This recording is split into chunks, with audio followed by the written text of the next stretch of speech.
केशा जी, भावसार से। राधे राधे गुरुजी। गुरुजी, मैं सूरत से आई हूँ। मैं पेशे से मनोचिकित्सक हूँ। जो लोग डिप्रेशन, डरना, मन उदास, अकेलापन के साथ मन बुद्धि लोगों का उपचार करती हूँ। अपने सेशन में कई बार आपके सत्संग में सुनी बातों को भी बताती हूँ, जैसे जल्दी उठना, साफ सफाई, ध्यान रखना, ऐसी बातों को। महाराज जी, क्योंकि अधिकतर लोग आत्महत्या के लिए विचार करते हैं, दिन भर ऐसी नकारात्मकता भरी जब होती अधिक रहती है। पाप हो जाता है, अधिक पापाचरण हो जाता है, तो शरीर नष्ट करने के लिए स्वयं ही प्रेरित कर देता है मन। ये जो आत्महत्या है, ये अधिक पाप का कारण है।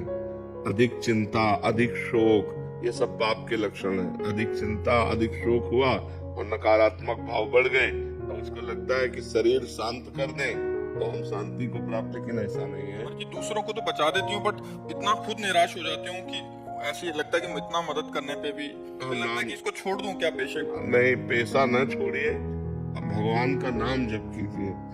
नाम जप से आपके हृदय में इतनी सामर्थ्य आ जाएगी कि आप दूसरों को सुख देने वाली बातें करते हुए दूसरों के दुख से आप लिप्त नहीं होंगे।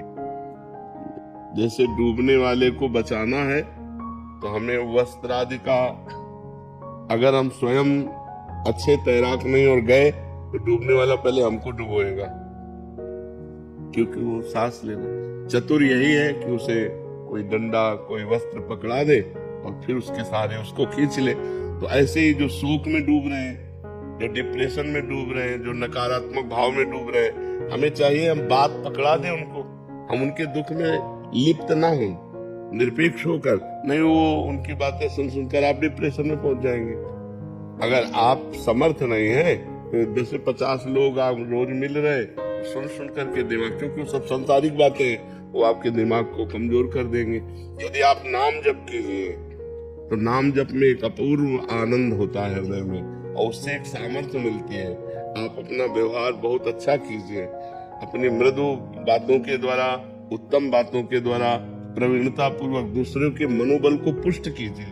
कुछ औषधियां भी दीजिए और कुछ वाणी के द्वारा भी उनको परिपक्व कीजिए, और आप नाम जप के द्वारा पुष्ट होइएगा, लिप्त नहीं होइएगा। अगर लिप्त होंगे तो फिर आप, जैसे अभी आप कहें, तो आप लिप्त हो जाते हैं। लिप्त मत होइएगा, तटस्थ रहिएगा। वो उसके कर्म हैं बिगड़े हुए, आज हमारे पास आया है, हम सुधारने की चेष्टा करते हैं।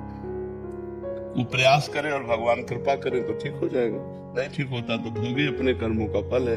आप तटस्थ रहिएगा और नाम जप कीजिएगा, और ये बंद तो कीजिएगा नहीं, क्योंकि भगवान ने अगर ये प्रवीणता दी है कि अपनी वाणी के द्वारा हम दूसरे के दुख का निवारण कर सके, तो जरूर करना चाहिए।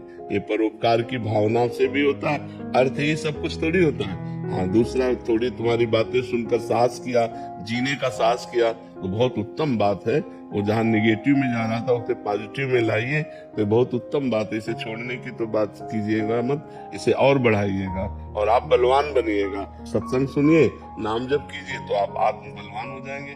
अध्यात्म बल से बलवान व्यक्ति सबके दुख को दूर करके स्वयं सुखी हो सकता है।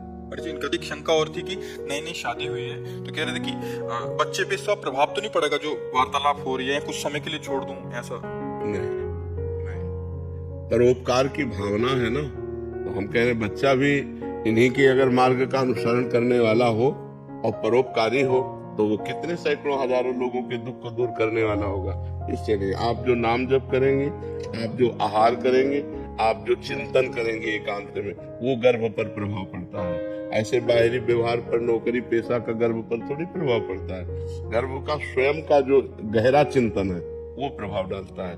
माता के उदर में जो बालक होता है, माता का जो गहरा चिंतन होता है, उसका प्रभाव, उससे संस्कार बनते हैं। तो इसलिए आप नाम जप कीजिए, भगवत कथा सुनिए, सत्संग सुनिए और स्वयं भगवत परायण रहिए, तो फिर दूसरों के दुख का निवारण करते हुए आप और आपका परिवार सुखी रहेगा।